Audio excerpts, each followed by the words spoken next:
BHE and BNSF have the significant carbon footprints when you think of Berkshire. And Warren, you touched on the disclosure that we've provided in the past, going all the way back to 2007. I did pull those two investor presentations, one from 2007 and then our most recent one in 2021. So as a slide, I think it would just highlight, going all the way back to 2007, we've been doing investor presentations for our, what we call our fixed income investors. And we've done that through every year through 2021.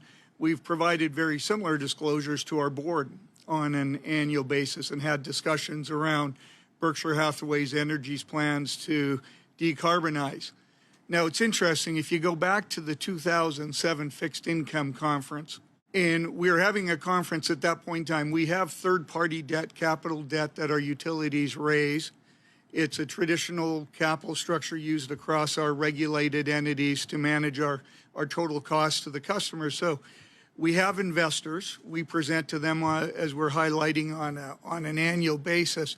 And if you go back to that 2007 investor conference, it's interesting. In that presentation, we're highlighting climate change, that it's a fundamental risk, and we discussed what good policy would be. We discussed innovation. We discussed market transformation and the importance of setting targets at that point in time. And we had recommendations for our industry.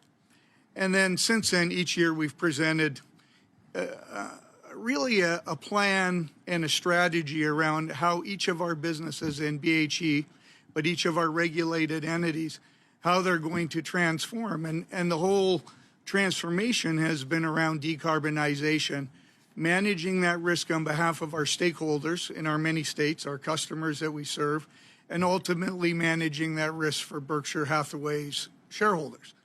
Now, as you go through those presentations, there's a common theme, and Warren touched on it already. You have to build the foundation first, and that foundation is around building the high voltage, the transmission system. Warren touched on it in his annual report this year, and the letter he highlighted that at Berkshire Hathaway Energy will be spending just in the West $18 billion on transmission. $5 billion of that's already been spent as we sit here today, and that $13 billion will be spent over the next 10 years. That's the foundation that then allows us to build incremental renewable resources and move it to our many states that we serve at Berkshire Hathaway Energy and well beyond that. I would highlight, while we've been building the transmission infrastructure in place, we have been building renewables. If you look at our investment through the end of 2020, we've invested $30 billion, or in excess of $30 billion, into renewables, and have really completely changed the way our businesses do business, i.e. our utility businesses. They've been decarbonizing and delivering a valued product to our stakeholders, to our customers. And I think the results are really amazing when you look at them, and I'll give you a couple of reference points. If you go back to 2015, when the U.S. was discussing, joining the Paris Agreement, very specific targets were set. Prior to those targets being set, Berkshire Hathaway Energy and 12 other companies, including the Apples of the world, Google, Walmart, committed to Paris, and that targets needed to be set. Berkshire Hathaway Energy was one of those companies in 2015. Yeah, how many other utilities were there? Right, Warren, there were no other energy companies that made any type of commitment at that point in time. I'm happy to report we made a variety of pledges. Well, one of them was, at that point, we'd invested $15 billion in renewables, and that we would commit $30 billion in total. Well, we far exceeded that total now. So there's been a clear commitment to decarbonizing our businesses. We have focused on very identifiable, quantifiable outcomes, and I think that's very important. If you look at the standards that were set with the original U.S. government's commitments associated with the Paris Agreement, the target was 26 to 28% reductions in carbon footprints going back to 2005, so that's the reduction period, through 2025, and they wanted the 26 to 28% reduction level. We committed to that at BHE, and I'm happy to report, Warren, we've briefed our board, we achieved that in 2020. So we met our pledge and we met the commitment under the Paris Agreement. And then if you fast forward to the discussions that are occurring right now or have occurred around rejoining the Paris Agreement, the current administration has proposed that, again, using 2005 as a starting point, that the emission goals or reduction should be 50 to 52% by 2030. Again, I'm happy to brief to our shareholders and briefings we've provided to our board, but Berkshire Hathaway Energy will achieve that by 2030. Our reductions will hit the Paris Agreement target. Again, the reason we can do it is we've built the foundation through transmission, the substantial investment that Warren's highlighted, and then followed that up with very specific investments on the renewable side. I have one incremental slide that I hope sort of pulls it all together. As people discuss carbon, they often go to coal units, how many you own, how many of you close. And there's no question that can be an important metric, but it is a transition. And we have very much focused across the three utilities we own and the ones we've highlighted on the slide is to transition from our existing fleet to renewables using transmission. We have not become overly dependent on transitioning to gas. That's been a clear strategy. So over a period of time, our coal units will retire. I'm happy to report, or pleased to report, to our shareholders that through 2020, we've closed 16 units to date. If you look at from 2021 through 2030, there'll be an incremental 16 units closed. And then if you go through to the end of 2049, our remaining 14 units will be closed. And at that point in time, all our coal units are closed.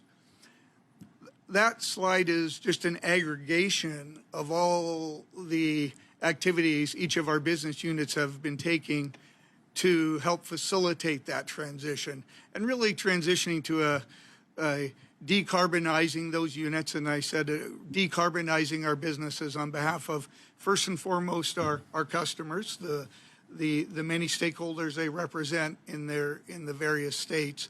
And then equally important, decarbonizing those businesses on behalf of our Berkshire Hathaway shareholders. The only other thing I would add, because it is the entity that has the second largest carbon footprint in Berkshire, and when you combine BNSF and BHE, you're talking the material set of emissions within Berkshire. BNSF has also been very active in managing their carbon profile. They've committed to have science-based targets established for 2030. So again, those targets will again be consistent with the Paris Agreement.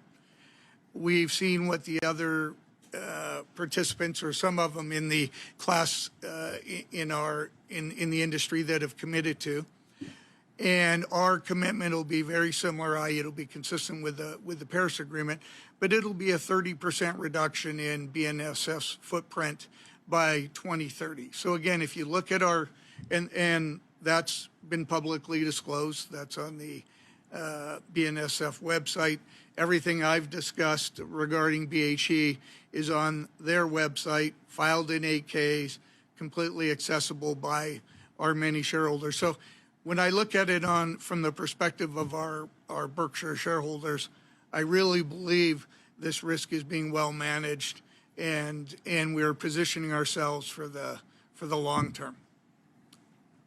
Thanks, Warren. Yeah, incidentally, I mean, the president the other night talked about $100 billion for infrastructure. We'd love to spend $100 billion, but he was talking about, transmission is really the problem. I mean, a big problem, because you got to get you got to get from where the sun is shining and where the wind is blowing, essentially to concentrations of population, and it'll be whether you cross state lines and you go through people's backyards. It's whether the federal government has a better luck in just saying this is the way it's going to be done and ramming it down the throats of where they go and getting it done. I mean, they may have that power, and they'll be able to do it faster than we are. On the other hand, we'd love to do it. We'll spend the $100 billion, but the speed at which we can do it is. We bought Pacific Corp in 2006, and we had a bunch of customers out in the far west, and they had coal plants serving them. And to change that, you've got to be able to go to where wind blows and deliver it. So but it is interesting that we have published this information. We've spent far more than any utility than in terms of renewables and transmission in the United States. And we started with a nothing, little operation. But the people who bought the stock with their own money, the individuals, they seem to understand it, and they read the reports. And we get calls, and they say, well, we want to come out and talk to you about it. Well, we're not talking to them and ignoring the million people that have been with us over time and bought it with their own money.